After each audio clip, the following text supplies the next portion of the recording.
É o nosso Agritendência, sempre no primeiro bloco do nosso programa. Sexta-feira. Bom dia, Silmar. Sextou, né, cara? Bom dia aos nossos amigos espectadores de Terra Viva. Sextou. Bom, tem um recheado aqui hoje para falar, né? Tem o nosso combinado, mas tem aqui uma mesa surtida aqui, dá para escolher o prato e pesar por quilo na alimentação. Vamos começar com a questão da carne aí. O ministro chinês disse que vai resolver rapidamente o negócio. Se for resolver rapidamente, que nem está demorando aí, já são 47 dias. Né? Então, o Itamaraty vai falar para o ministro Wang Yi. E resolve ou não resolve? E como é que faz? E se resolve, por que é que resolveu? O que é que aconteceu? Vamos lá, qual é a sua suposição, Silmar? Pois é, não tem dúvida nenhuma que é uma questão mais comercial do que sanitária, né? Eu já tenho Dúvida. dito com frequência, não tem nenhuma razão sanitária para manter por tanto tempo as importações de carne bovina paralisadas aqui no Brasil. Está tudo esclarecido, tudo resolvido, aquela questão da vaca louca atípica aqui, são 2 casos aqui no Brasil, um em Minas, outro no Mato Grosso, tudo isso já está completamente esclarecido, não é razão nenhuma para essa manutenção da paralisação das importações chinesas. Então, a questão também não é política, né, amiga? Tem gente dizendo que é uma questão geopolítica. Então, acho que não. Tem uma questão meramente comercial. Os chineses são bons nisso, em dar uma cozinhada aqui para tentar baixar preço. E estão conseguindo.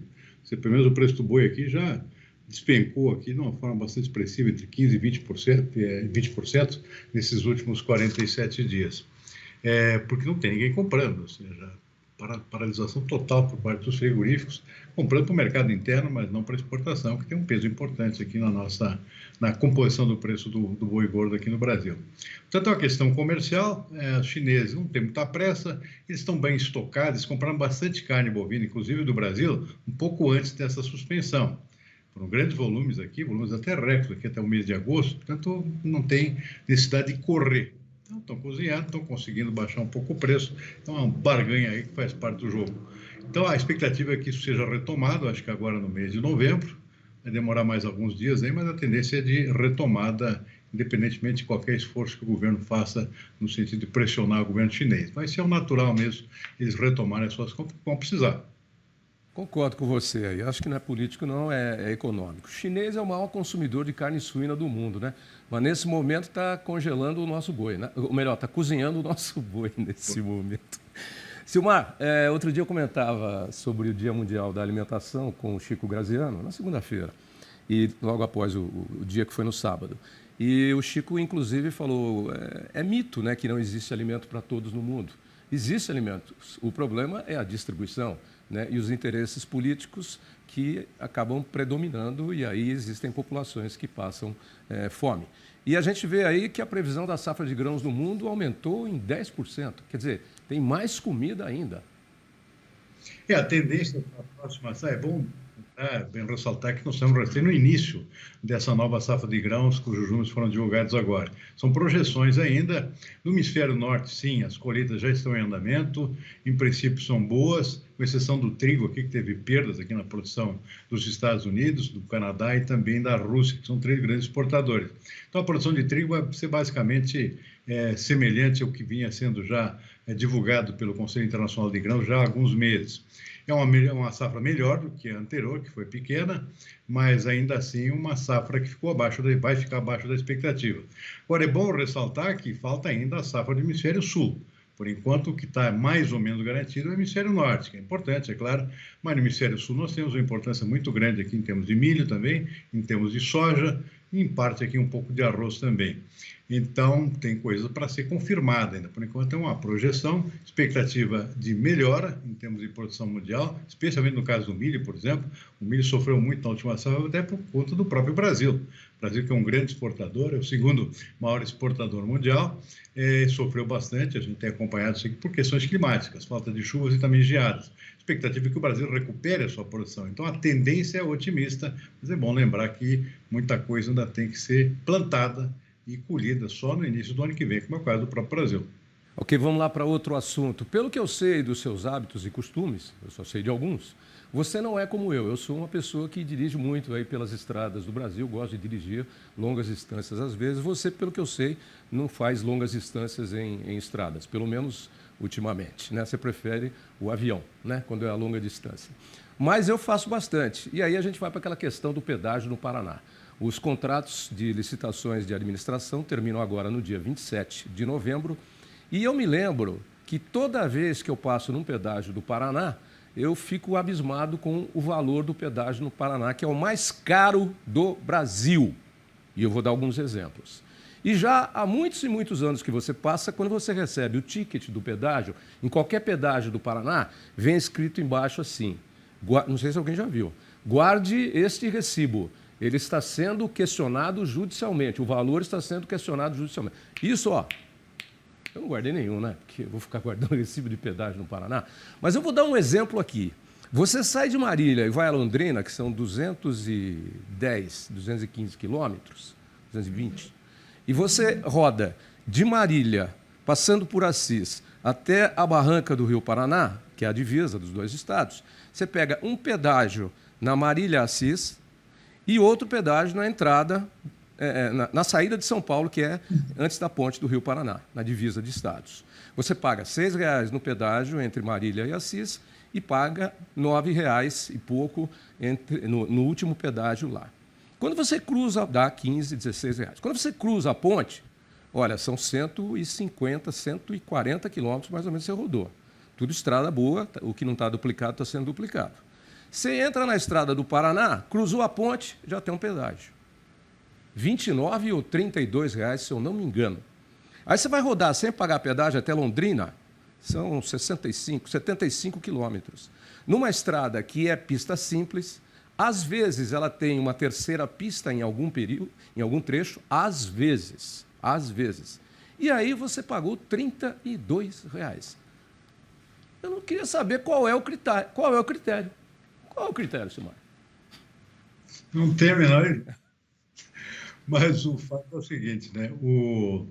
E isso é um fator que, aliás, encarece também nosso transporte aqui rodoviário, né? A rodovia no Brasil é realmente um grande gerador de custos dos alimentos e todos os produtos que dependem de transporte rodoviário, que é a grande maioria, assim, mais de 60% do nosso transporte é por rodovia. E estradas nem sempre em boas condições, como é o caso aqui de estradas não duplicadas nesse trecho do Paraná e, como de resto, em todo o Brasil. Agora, pedágio é uma questão extremamente polêmica. Eu lembro que lá na minha terra, lá no Rio Grande do Sul, pedágio era uma questão política lá que praticamente elegeu governadores, trocou de partido em função de discussão de pedágio. PT, por exemplo, ganhou uma eleição lá discutindo o pedágio, queria estatizar pedágio que estavam privatizados. Chegou um governo novo agora, que aliás é o atual está privatizando tudo de novo. Por quê? Porque na época da estatização dos pedágios, as estradas ficaram totalmente intransitáveis, ou seja, tudo esburacado lá por falta de manutenção. O Estado não tinha condições de manter estradas como tem a iniciativa privada. Então, a iniciativa privada, o pedágio sai mais caro, mas em compensação, você tem condições de cobrar um retorno maior e normalmente ele acontece.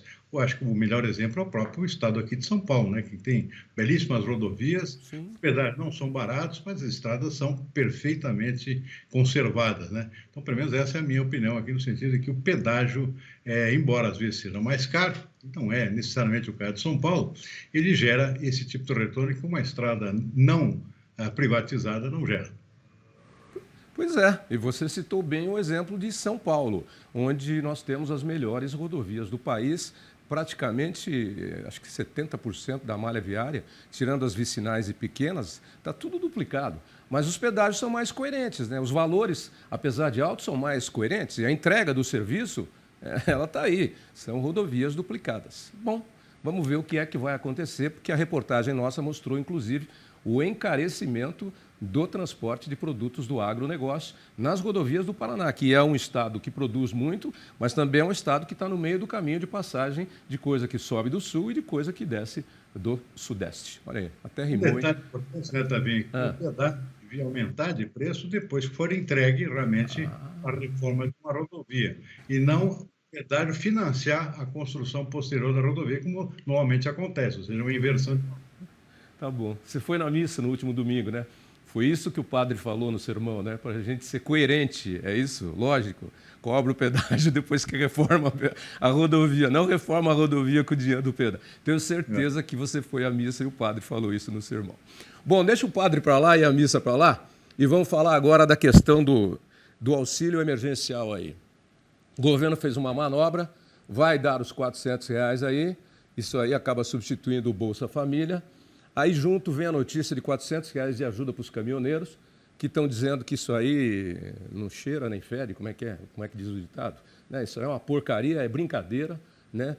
Agora, Minas Gerais e Rio de Janeiro já estão com problemas de abastecimento, os caminhoneiros pararam, e aí o pessoal correu no posto. Bom, eu sempre digo, se todo mundo corre para o posto, aí é que acaba o combustível, né? Então, aí se você tem uma solução de médio para longo prazo, aí o problema se complica. Agora, eu fico preocupado com uma coisa, eu vou colocar esse ponto. Ajuda, ajuda, ajuda. Bate o pé aqui, o filho chora aqui, entendeu? Dá dinheiro para ele comprar chiclete doce na padaria. O filho chora aqui, dá dinheiro para ele ir comprar o brinquedo que ele está resmungando. O filho chora aqui, dá dinheiro para ele comprar o lanche na escola, ao invés de levar o lanche daqui de casa. Quer dizer, não é a solução do problema. E aí você dá, ajuda, ajuda, ajuda, um dia a casa cai. Porque a fonte seca, que a fonte já não anda boa, a fonte seca, e aí, como é que é? Você deu o peixe, aquele ditado, e não ensinou a pescar, não resolveu o problema. E aí, como é que eu estou com fome, eu quero peixe. Não tem mais peixe. Mas eu quero peixe, você sempre me deu peixe. Né? É o que acontece, por exemplo, com o trabalhador brasileiro, que é cheio de garantias, cheio de coisas e tal, que você não tem em países da Europa e nem dos Estados Unidos, né? E aí ele está sempre exigindo, ele está sempre querendo continuar, porque a lei trabalhista que veio lá do gaúcho Getúlio Vargas, que você bem conhece, né? A lei trabalhista ela criou uma série de coisas para proteger o trabalhador, mas que acabaram virando problemas para se resolver na Justiça do Trabalho. Bom, agora é com você, já cruzei na área. Você vai fazer gol ou vai chutar para fora? Flavinho, é a volta do populismo que o Brasil conhece bem de tempos passados, né? E que não resolve absolutamente nada. Você dá com uma mão e a inflação tira com a outra. Essa é a grande conclusão que se tem desse tipo de medida que estão acontecendo exatamente nesse momento. Quem vai pagar essa conta muito mais cara lá na frente? Normalmente é o pobre, que supostamente seria o beneficiário desse tipo de ajuda, entre aspas, aqui. E a melhor resposta para isso é o que o próprio mercado vem dando desde ontem, né? Desde que isso foi anunciado. O rompimento do teto de gastos, ou seja, um dinheiro que não existe, está sendo criado artificialmente, furando o teto que é a responsabilidade fiscal, que é uma coisa tida como sagrada, que vinha salvando o Brasil de medidas populistas aqui, está sendo rompido, está sendo mudado de forma artificial. E, por outro lado, a decisão ontem de secretários do Ministério da Economia, são 4 praticamente, pediram o chapéu, foram embora, porque viram que a coisa degringolou, ou seja, depois daquele anúncio também de uma ajuda, entre aspas, aos caminhoneiros, que, aliás, os caminhoneiros não estão até rejeitando, o R$ 400 não vai resolver a vida deles. Supostamente para compensar o preço dos combustíveis. Bom, e a resposta melhor que eu posso dar para isso é o próprio mercado que está dando já novamente nesta sexta-feira, assim como já deu ontem, depois dessas medidas. Ontem, por exemplo, a Bolsa despencou quase 3% e hoje está caindo cerca de 2% nesse momento. Então, são 5% de queda, um tombo em 2 dias, como há tempo não se via. E o dólar disparou ontem quase 2%, continua subindo hoje, agora há pouco estava subindo mais 0,6%, superando os R$ 5,70. Ou seja, o que significa isso aí? Significa desconfiança nos rumos da economia, por essa queda na Bolsa, o pessoal se refugiando na moeda americana, como normalmente acontece em época de perspectiva inflacionária, e quanto mais se protege da moeda americana, elevando a cotação do dólar, mais encarece o preço das mercadorias, importadas ou não, e isso significa mais inflação pela frente. Então, o que isso vai resolver? Absolutamente nada. Pois é mais um remedinho aí para o paciente que já está na UTI à beira da morte, né? Esse é o grande problema, né? Mais um, quer dizer, que vai em sequência acelerando os não poucos que nós já temos, né? E aí essas soluções paliativas realmente não resolvem. Muito bem, você marcou o gol, tá? Não chutou para fora. Parabéns. E agora vamos ao que nós tínhamos combinado. A única coisa, como é que está o mercado de commodities hoje, Silmar? Alguns minutos atrás estava tudo em alta, hein? Nas bolsas internacionais. soja subindo em Chicago 0,3%, o milho também 0,8%, o trigo não é diferente, o trigo mesmo com a recuperação da produção mundial, conforme a gente viu aí, ainda é uma produção que ficou abaixo da expectativa, vai ficar abaixo da expectativa, então o trigo está com um mercado bastante firme, voltou a subir hoje 1,2%. Algodão que caiu ontem, volta a subir hoje, porque realmente a produção é mais apertada em termos globais esse ano, que agora está subindo 2,3%. Café também sobe, o Arábica 0,1%, açúcar também em alta, 0,2%, suco laranja subindo 0,4%, cacau também 0,8%, ou seja, parece que está tudo realmente em alta nesta sexta-feira. Exceção, Tavinho, é o boi. Boi na esperança aí de que os chineses realmente reabram as portas lá para importações de carne bovina brasileira, enquanto isso o preço continua pressionado, caindo, inclusive, tem quedas aqui nos preços do mercado à vista e também no mercado futuro, que despencaram ontem, caíram mais de 2%. Então, enquanto isso não se resolver, o preço do boi segue bastante pressionado aqui no nosso mercado interno e já batendo lá nos custos de produção, ou se não, até com preço abaixo do próprio custo de criação de um boi de boa qualidade, tá ali. Tem arroba a menos de 250 já, Silmar, hoje? Ainda não. Ainda não. 255, aí, aparentemente o 250 está funcionando como uma espécie de piso. Tá. Não sei até quando, mas por enquanto está segurando por aí. Mas é corda no pescoço do pecuarista, né?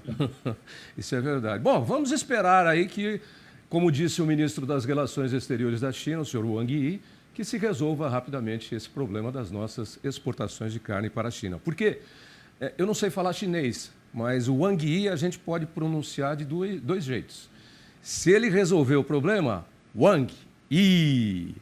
Se ele não resolver o problema, Wang Yi.